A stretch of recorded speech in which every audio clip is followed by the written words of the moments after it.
Deixa tuas redes, deixa teu lar,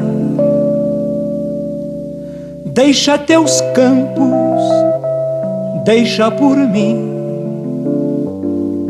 Meu operário, eu te farei, irmão e amigo, eu te serei. Eis-me, Senhor, tudo deixei por ti, Senhor.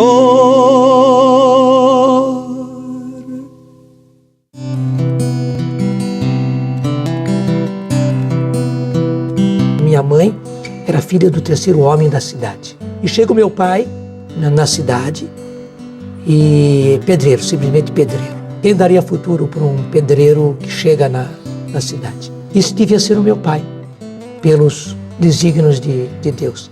A maior construção do meu pai fui eu mesmo, junto com os meus irmãos. Eu não me ponho acima, mas a melhor construção do meu pai, para mim, claro, fui eu, né? E daí toda a canção nova. Meu pai é um grande exemplo, meu pai foi um grande construtor. Ele construiu a minha vocação. Eu só posso dar graças a Deus por aquilo que meu pai é.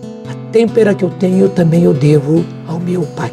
A linda construção ele fez para Deus. Ele fez para a nação, ele fez para a saúde brasileira, tão sofrida. Ele fez para a igreja.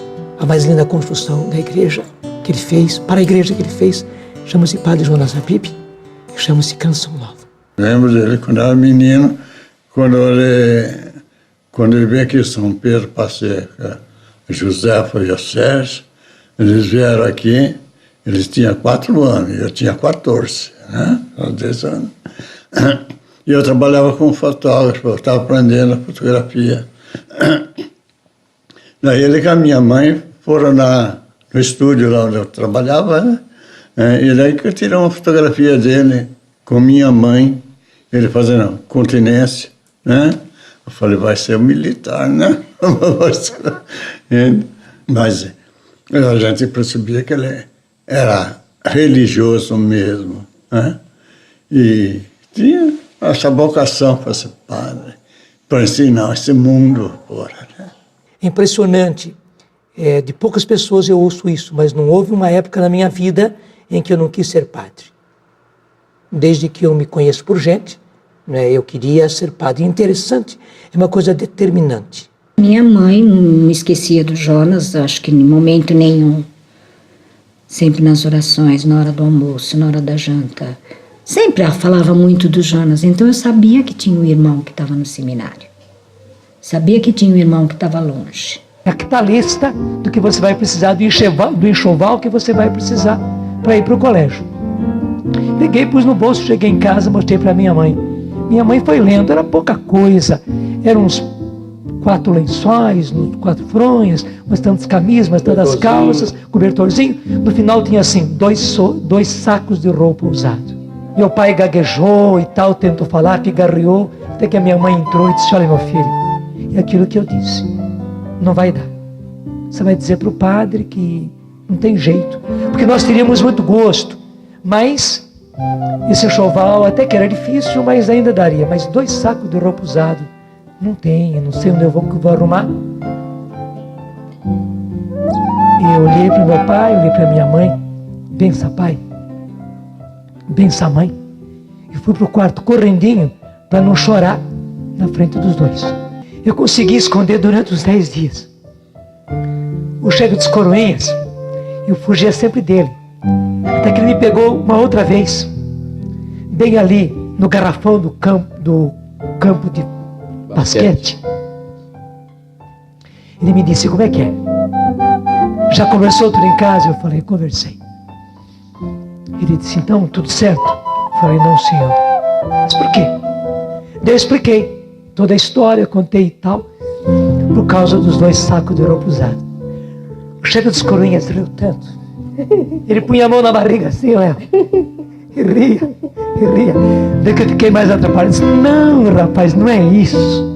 É que você na sua casa com a sua mãe, você suja a roupa, sua mãe lava logo, né? No colégio não. Lá no colégio só pode lavar. Só no final de semana é que a roupa vai para a lavadeira, né? Então você tem que deixar. Você tem que ter 2 sacos de roupa usado. Para não falar roupa suja, que é meio feio, né? Então a gente fala 2 sacos de roupa usado. Para colocar roupa suja. Depois que ele foi para Lavrinhas, em casa ficou um tempo assim, um tempo de praticamente de luto. Que perdeu em casa, meus pais ficaram tristes, eu, né? A Jorgelina era pequenininha, não sentia, né? Mas nós sentíamos muito. Foi uma separação enorme. O dia que ele foi que ele ia embora para Lavrinhas, na véspera foi meus tios, minha avó, mãe do meu pai, né? Foram em casa para despedir dele. E eu não fiquei em casa. Casa do vizinho tinha um culto protestante. Eu fui para lá não para participar do culto.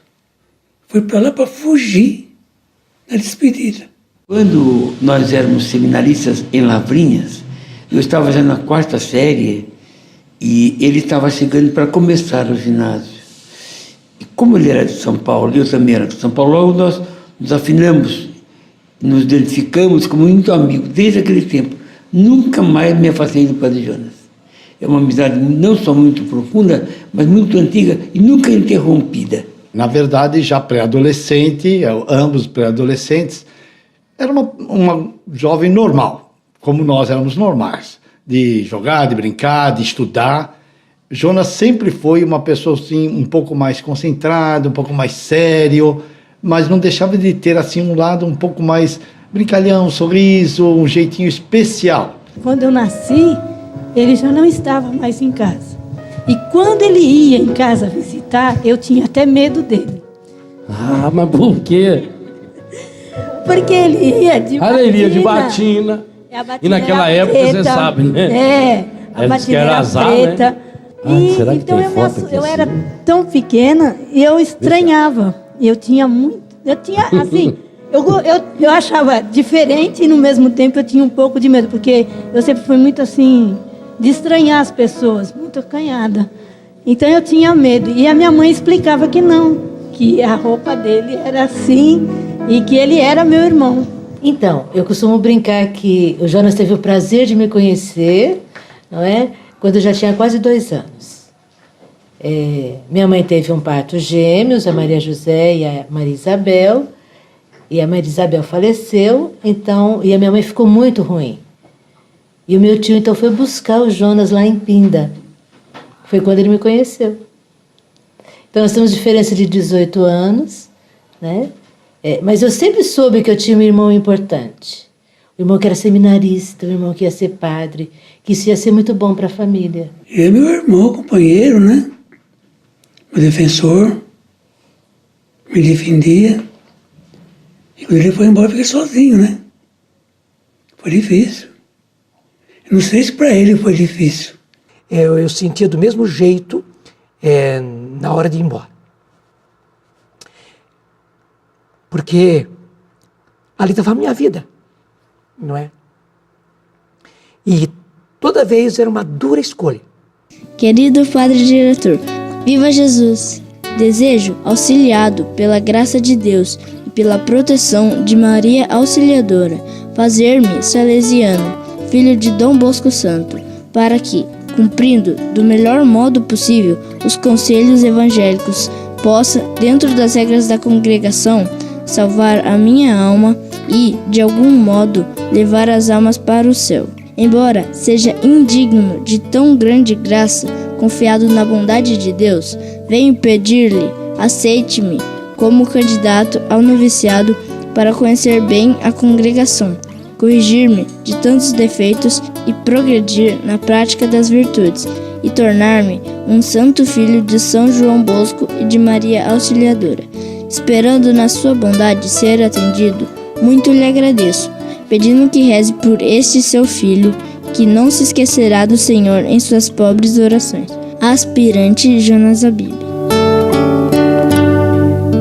Era estudo, e trabalho, um pouco de trabalho na terra, inclusive porque logo depois da guerra, então muitas coisas eram produzidas lá mesmo, muita fruta em Lavrinhas, animais e coisas assim, que nos ajudava, ou que ajudava os salesianos a manter um grupo de mais ou menos uns 200 alunos, né? Então era um ambiente de interior, em que havia momentos de lazer, muito momento de lazer. Uma das vezes, por exemplo, numa cachoeira, ele segurando numa corda, a cachoeira muito forte, o calção acho que estava um pouco largo, estava descendo pelas pernas e a gente gritava: Jonas, olha o calção! E ele dizia: não, tá firme, tá firme.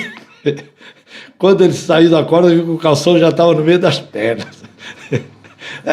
Eu pensei que vocês estavam dizendo que era a corda, o cordão. Não, era o calção. Eu nunca fui aluno com ele, eu sempre estive na frente. Ele veio depois. Mas a impressão que eu tinha é que ele era não só muito aplicado, mas muito inteligente. Então estava sempre na crista da onda. Sempre saía bem em tudo. Eu lembro das cartas. Quando o Jonas escrevia, a minha mãe sentava e lia as cartas para a gente. Quando ela escrevia, ela também escrevia e contava para a gente do que ela estava escrevendo. Então era assim uma comunicação através de carta e que a minha mãe fazia com que a gente também se comunicasse. Quem escrevia era ela. Mas a gente também talvez dava um palpite ou contava alguma coisa. Ela contava do que a gente estava fazendo, do que a gente não estava fazendo. E quando o Jonas escrevia era a mesma coisa, ela transmitia, tanto meu pai quanto a minha mãe. Quando a gente ia, era, digamos assim, 15, 20 dias antes a gente já sabia que ia ver o Jonas, que ia para o seminário, que ia ficar um dia, né? Então a gente... Eu acho que eles criavam a expectativa, a felicidade deles, a expectativa deles de ir era tão grande que eles transmitiam pra gente. Eu chegava lá, aquela casa grande, bonita, porque Lavrinha sempre foi bonito, né? Então para nós era importante, né?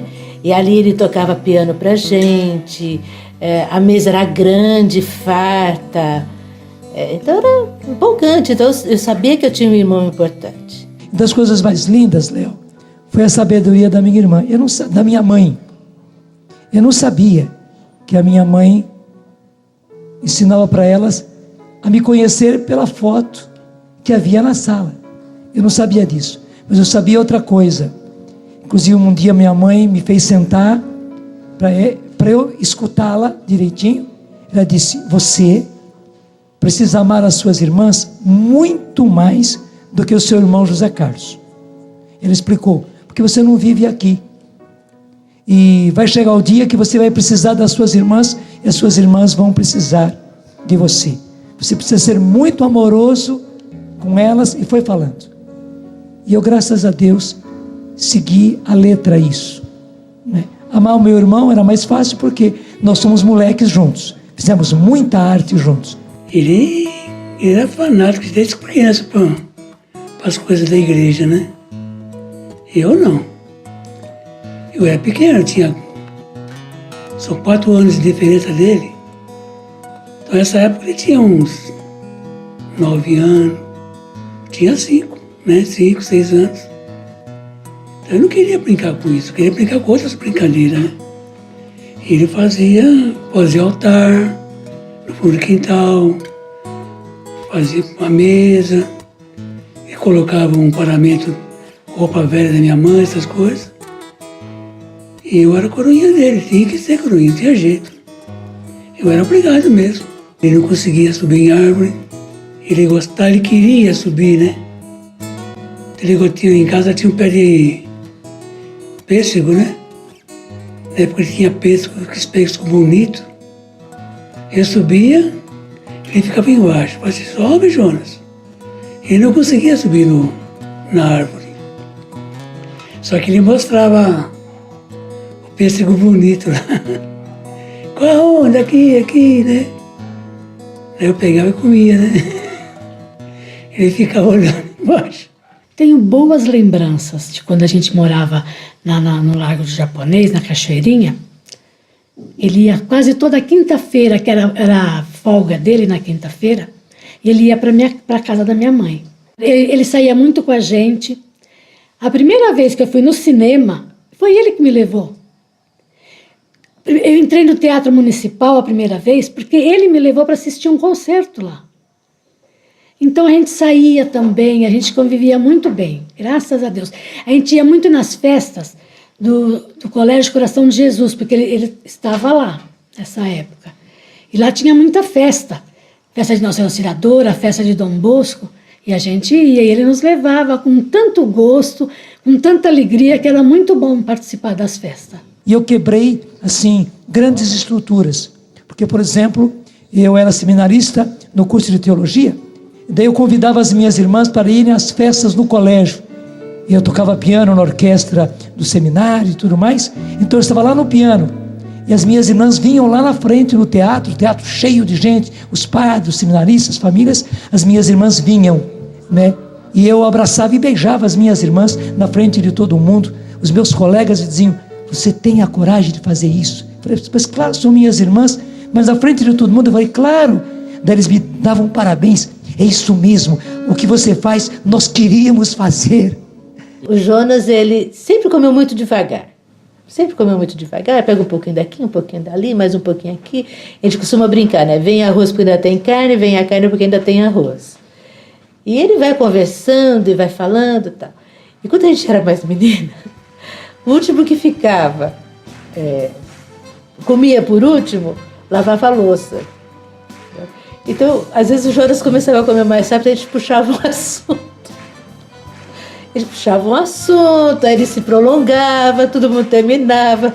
Às vezes todo mundo terminava e a gente continuava puxando assunto e ele continuava falando.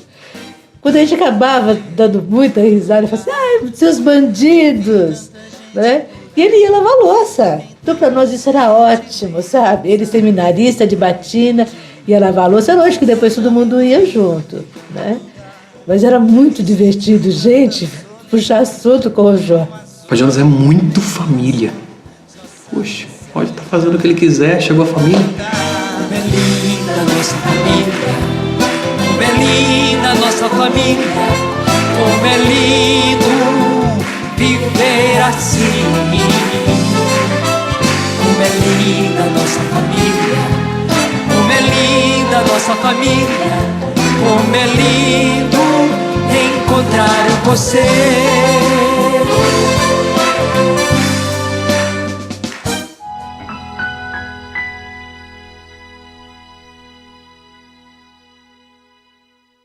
Já não sei viver sem teu amor, tudo te entreguei, nada me restou, livre eu fiquei para te amar, meu Deus. Então eu sempre admirei o Padre Jonas, o Monsenhor Jonas hoje, como o homem da canção, da criatividade.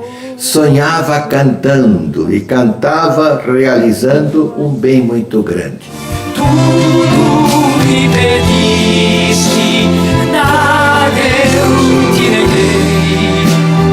Hoje eu sou feliz assim, tenho a ti, meu Deus. Eu dava 2 escalas na mão e tocava músicas assim, né? Esse foi o meu primeiro instrumento, porque eu precisava saber música,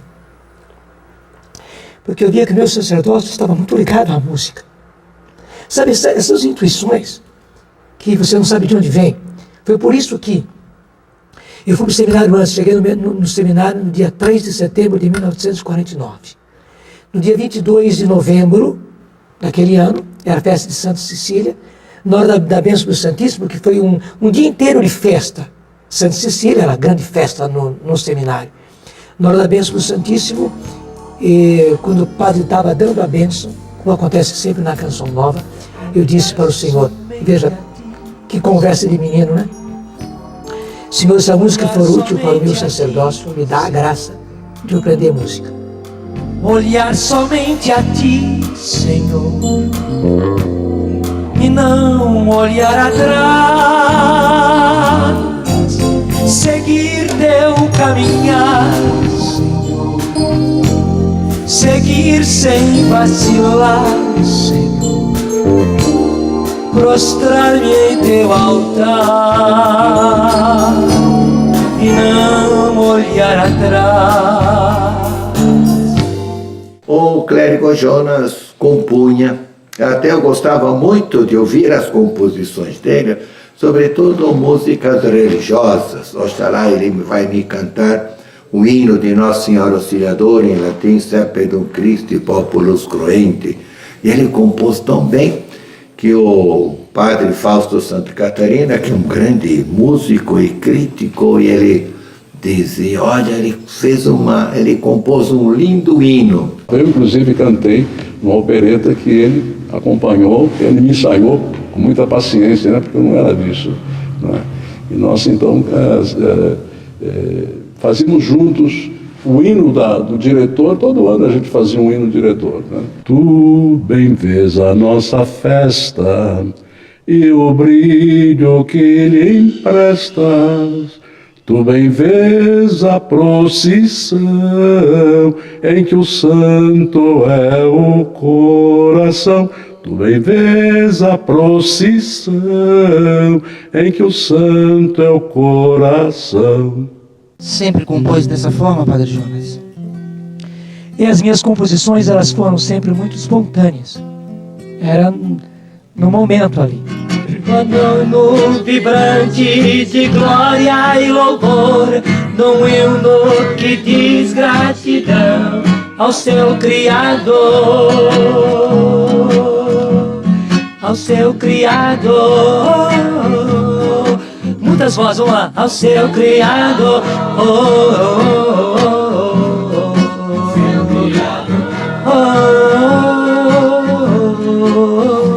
Houve uma época que nós éramos assim, os dois companheiros de tomar conta dos alunos. Eu tomava o responsável maior e ele me ajudava porque ele tinha outras obrigações. A banda, a música, o canto. Enquanto isso eu não tinha nada desses dons do Jonas, então eu ficava mais com os meninos. Eu conheci o Padre Jonas seminarista ainda, de estudante de teologia, já no final, e tocava violão, uma coisa rara, a gente não via muitos padres assim, né, naquele tempo. E batina ainda, né?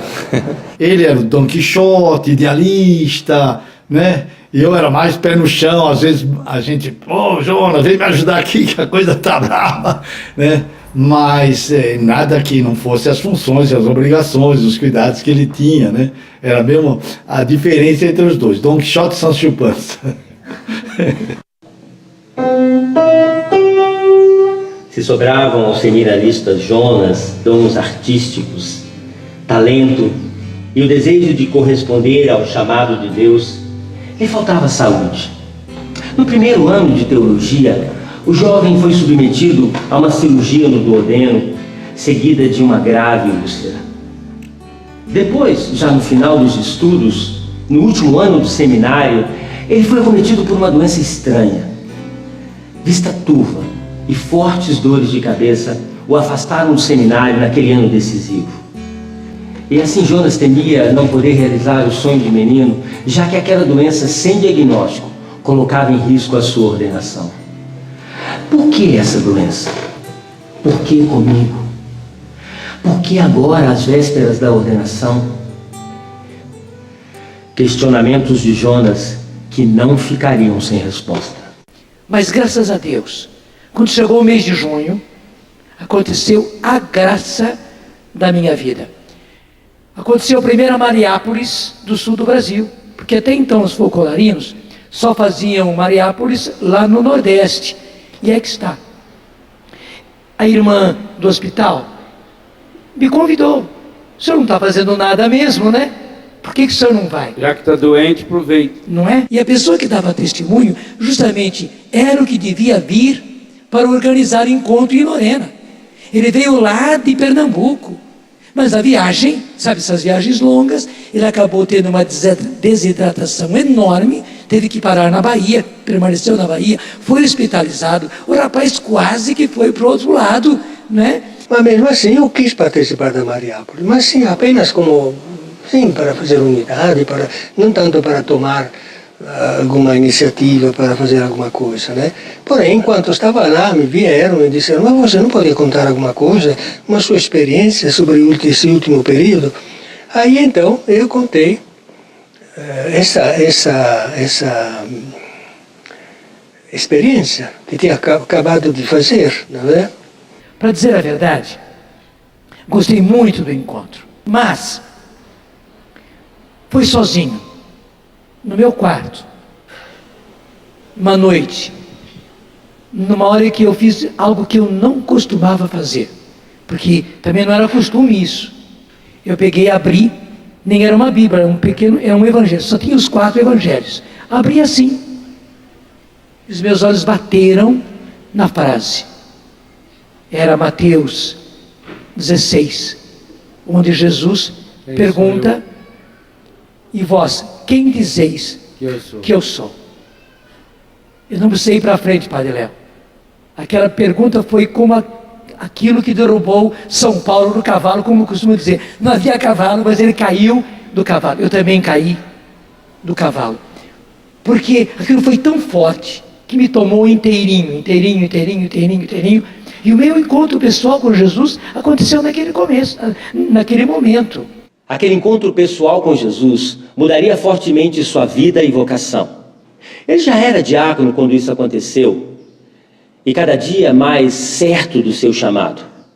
Mas é verdade que o seminarista convicto desde criança de que queria ser padre, um belo dia sentou-se para fazer as contas se valia a pena seguir adiante. Isso foi no final do curso de filosofia, pouco antes de fazer os votos perpétuos na congregação salesiana em 1961. Eu fiz os cálculos, se eu saísse do seminário naquele momento, se eu teria a capacidade, né, de constituir a minha família e ter meus filhos, etc. E fiz as contas do que eu ganharia e tal, né, e fiz as contas todinhas, e vi no final que eu teria a possibilidade.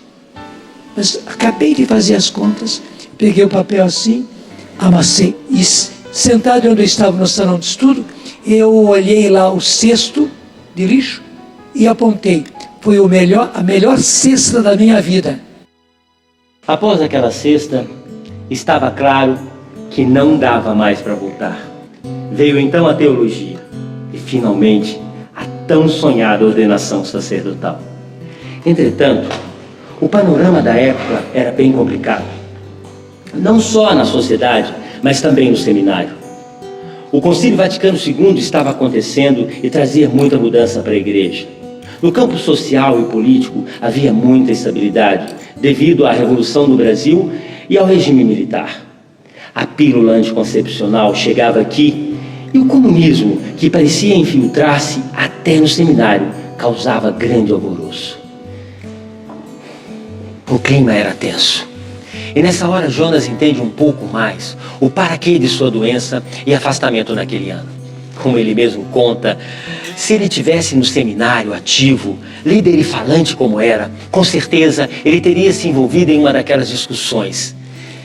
E talvez até seria impedido de se ordenar, como acontecera com alguns de seus colegas. Mas Deus o queria padre. E assim, a 8 de dezembro de 1964, Jonas Abib se torna sacerdote. O mar é Deus e o barco sou eu, e o vento forte que me leva pra frente é o amor de Deus. Não dá mais pra negar. O mar é Deus e o barco sou eu, e o vento forte que me leva pra frente é o amor de Deus.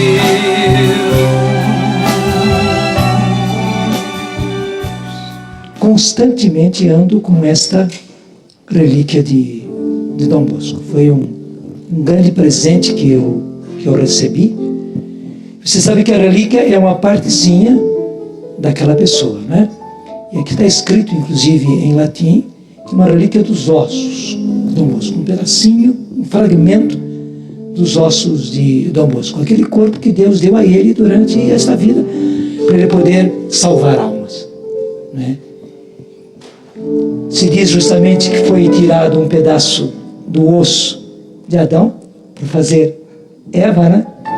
E eu quero justamente com um pedacinho dos ossos de Dom Bosco fazer o Padre Jonas.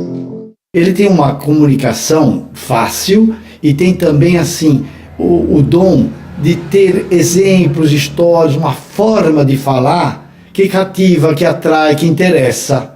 Mas isso eu acho assim, aos poucos, foi adquirindo ainda mais do que era. Mas realmente sempre teve esse dom de comunicar com coisas simples, talvez, mas muito significativas, que atinge bem realmente a pessoa. Quem é capaz de refazer esse copo que eu irresponsavelmente quebrei? Talvez você tenha que realmente pedir ao Deus capaz de refazer, que refaça meninas, que refaça mulheres, que você quebrou irresponsavelmente, quebrou no corpo, mas quebrou mais ainda na alma, quebrou no espírito, quebrou nos afetos. Um padre muito humano, sempre vi o Padre Jonas muito humano. Nunca vi nele a crítica deletéria, sim, as dificuldades, os problemas, tudo isso, as brincadeiras. Ele era muito piedoso para o meu bom gosto dele, né? Todos nós salesianos admiramos o Padre Jonas. Todos nós, nunca ouvi falar alguma observação negativa sobre ele. Pelo contrário, ele sempre admira, mas como é que ele conseguiu caminhar tanto assim o Padre Jonas, né? A vida espiritual do Padre Jonas é uma característica típica de como ele conseguiu encarnar o carisma de Dom Bosco. Isto é, esse amor a Deus e ao próximo, principalmente aos jovens. Todos os dons artísticos que ele tem, sobretudo de música, fizeram com que ele se integrasse plenamente no carisma de Dom Bosco. Ele era muito simpático, né? Como é até hoje. O Padre Jonas, ele é muito acolhedor, né?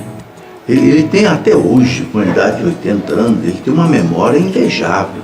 Ele guarda o nome das pessoas, ele guarda os acontecimentos da vida das pessoas de uma maneira que eu nunca vi. E isso atrai, né? Quando você encontra uma pessoa como ele, um padre, que é um líder, né? E ele chega, fala teu nome, fala dos acontecimentos que já teve com você. Enfim, são características que ele tem até hoje, né? Que te valoriza, entende? Era um momento de revolução social, política e também sexual. A palavra da moda era liberdade. A juventude da época, embalada pela Jovem Guarda, buscava sua identidade, seu espaço. Queria se encontrar. Então, o jovem padre, que tocava violão e sabia acolher bem a juventude, a exemplo de Dom Bosco, começou a atrair vários deles, com a missa jovem e os encontros da juventude. Na igreja São Janaro, na Moca, né? É Moca, que começou a missa de juventude, assim, reunir jovens. E ele, no Liceu Coração de Jesus, reunir jovens. Só que ele tinha o dom da música também, e aí começou com a música a atrair mais jovens, aí começou a reunir esses jovens para fins de semana, tarde, sábados, domingos, etc. Fez o cursilho, se não me engano foi isso, fez o cursilho de adultos, e com o grupo do cursilho fez um esquema mais apropriado, mais adequado para jovens. Estava tudo pronto quando eles então já tinham os jovens para esse encontro, para a Semana Santa daquele ano, e estava até lugar escolhido, Barueri, periferia de São Paulo, e foram falar com o padre inspetor da época, um padre italiano, mas formado na Espanha, que veio do Paraguai, e muito bom, muito paterno, mas ao mesmo tempo também muito firme. Ele disse, não vai ser lá, vocês vão todos fazer o encontro em Campo de Jordão. O destaque era o jovem Padre Jonas Abib, acompanhado de 50 jovens, organizou 40 encontros nas montanhas do Brasil, gerando 1.500 novos líderes da juventude. Esse trabalho motivou o cardeal de São Paulo a confiar aos salesianos a pastoral juvenil da arquidiocese. Eu já estava na metade do ensino médio e fui participar. E aí então me aproximei ainda mais dele, né? O fervor, assim, a vida cristã, a vida comunitária, o grupo de jovens, a missa aqui das 10 da paróquia. Então foi uma intensificação da fé, né? E a gente tinha, assim, na pessoa dele um pouco a referência de toda essa renovação, esse impulso. A Jonas é muito assim, ele é observador, brincalhão, mas um respeito pela pessoa. Ele não se canalizava com nada que falava. Eu vi com a gente, aquele jovem na época, não se canalizava. E a formação do Dom Bosco, né? Primeiro que ele amava muito os jovens, né? Segundo, como um padre salesiano, né? Herdou toda aquela mística de Dom Bosco de trabalhar com os jovens, né? E ele tinha toda uma característica especial. Primeiro que ele tinha uma linguagem muito fácil de conversar com a gente. Segundo que ele era manso, né? Naquele tempo havia uns padres meio bravos, sabe? Uns padres assim, meio conservadores demais. Ele não, ele era aberto, né? Conversava muito, com muita mansidão, né? Muita compreensão. Depois ele tocava violão, tocava até piano. Isso chama os jovens que nem o mel chama a abelha, né? De repente, ele como não se poupava, não se cuidava, ele ficou doente. E como doente, então ele sentiu muitíssimo, porque teve que ir para o hospital se cuidar em Campos do Jordão. Eu estava no momento mais difícil da minha vida, porque por causa da minha tuberculose, eu fiquei 3 meses em Campos do Jordão. Meu superior me retirou dos encontros de jovens, como falou aqui o Felipe. Claro, meu superior tinha toda a boa vontade. Aquela vida louca de a cada 15 dias um novo encontro lá em Campos do Jordão, foi o que me deu a tuberculose. Então ele me tirou dos encontros e me mandou para a Lorena, como testemunhou aqui o professor Felipe. Só que infelizmente, na minha imaturidade de padre jovem, eu só tinha 7 anos de padre, nem tinha completado ainda 7 anos, eu fiquei muito ressentido, muito magoado. E como eu digo sempre, a mágoa, o ressentimento é como um ácido que vai corroendo a gente por dentro. Para resumir, eu acabei me tornando um padre que nem rezava mais. A ideia surgiu da mente de padre Jonas Abib, um padrezinho jovem e pálido que encontrei em Lorena. Tinha saúde pequenina e um espírito de iniciativa e apostolado enorme. Tanto que, periodicamente, precisava cuidar dos pulmões em um sanatório, onde em poucos dias se torna confidente dos doentes, amigo dos médicos, alma de centena de iniciativas que transformam o hospital em uma família alegre e barulhenta. Quando o padre Jonas ficou doente, nós fomos visitá-lo em Campos. Aí o médico disse, não, ali na portaria mandaram entrar e esperar. Aí os médicos disseram, o senhor é médico? Olha aqui, qualquer hora eu pego esse seu cliente e dou umas boas palmadas. Aí meu marido falou, o que houve, né? Falei, o que aconteceu? Pois é, o senhor sabe o que é tuberculose, o senhor sabe que é necessário repouso. Fim de semana ele pega o violãozinho dele e vai evangelizar os jovens que estão doentes, lembrando do repouso.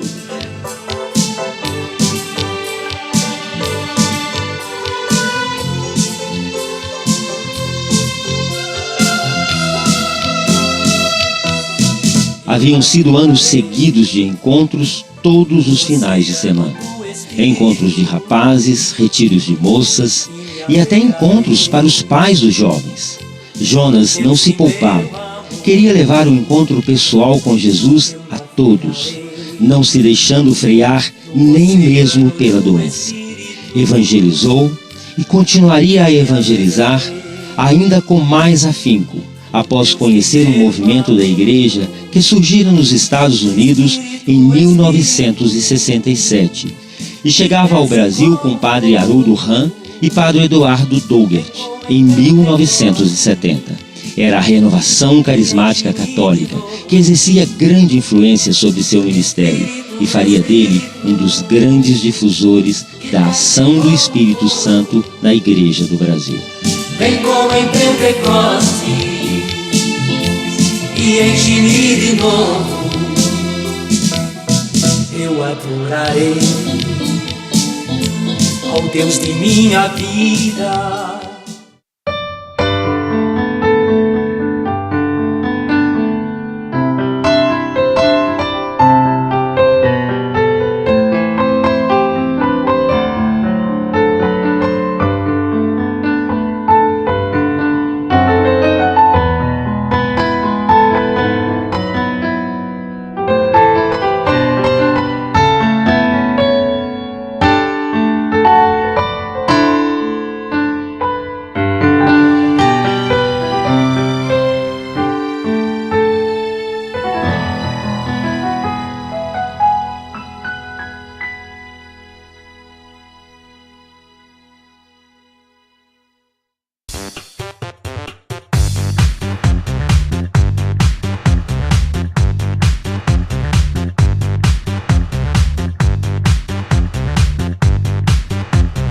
CançãoNovaPlay.com. Assine já!